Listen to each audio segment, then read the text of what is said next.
হাবড়ার জনসভায় প্রকাশ্যে শুভেন্দু অধিকারী ঘোষণা করলেন তার মা 1962 সালে বাংলাদেশ থেকে এদেশে এসেছেন। সিটিজেনশিপ অ্যামেন্ডমেন্ট অ্যাক্ট অনুযায়ী বাবা এবং মায়ের দুজনেরই এদেশের নাগরিকত্ব থাকতে হবে।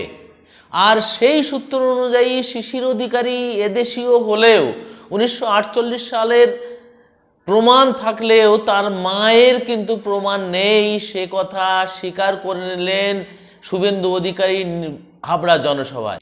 আর সেই প্রসঙ্গেই উদ্বাস্তু নেতা সুকৃতি রঞ্জন বিশ্বাস কি বললেন শুনুন। উনি যখন বলছেন তার মা 1962 সালে বরিশাল থেকে এসছেন, তাহলে হতে পারে তার বাবা এদেশীয়, তার মা ওদেশীয়, বাস করতেন পূর্ব মেদিনীপুরে। তার কি কাগজপত্র আছে, তিনি যে ভারতবর্ষের নাগরিক তার কি কাগজপত্র আছে, সেই কাগজপত্রটা এরকম করে জনসভাতে একটু উঁচু করে ধরে দেখাতো। আমার মনে হয় যে তার আইন অনুযায়ী ভারতের নাগরিকত্ব প্রমাণ করার মতো কাগজপত্র আছে কি না,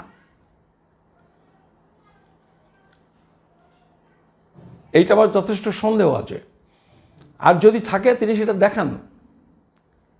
তার যদিও থাকে, তার মা এই দেশের নাগরিক কিনা আমার যথেষ্ট সন্দেহ আছে। যদি 62 সালে এসে থাকেন, তাকে তার মাকে তার উচিত 62 সালে এসেছেন মানে তাকে নাগরিকত্ব পেতে গেলে নিশ্চিতভাবেই আবেদন করে সিটিজেনশিপ সার্টিফিকেট অর্জন করতে হবে। এবং আমার যতদূর মনে হয়, আমি কিন্তু অনুমানের কথা বলছি, বিভিন্ন পরিপ্রেক্ষিত বিচার করে আমি আমার অনুমানের কথা বলছি, যে শুভেন্দুর মা হতে পারে, শুভেন্দুর বাবা তারা যদি এদেশীয় লোক হন, তার 48 সালের আগের দলিলপত্র থাকতে পারে, যে জায়গা থেকে শুভেন্দু অধিকারী হয়তো তার নাগরিকত্ব ওইভাবে প্রমাণ করতে পারবেন। জন্মের সার্টিফিকেট টিকিট আছে কি না আমার সন্দেহ আছে।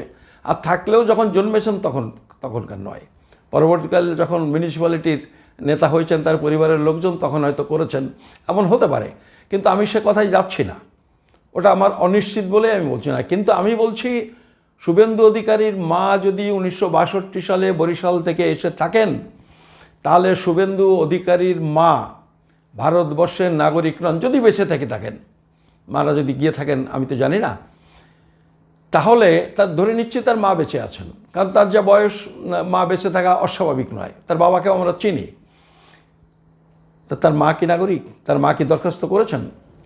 তা আগে সুব্রত, শান্তনু বা স্বপন মজুমদার, অসীম সরকার তাদের আবেদন করার আগে তার মাকে দিয়ে আবেদনটা করাক।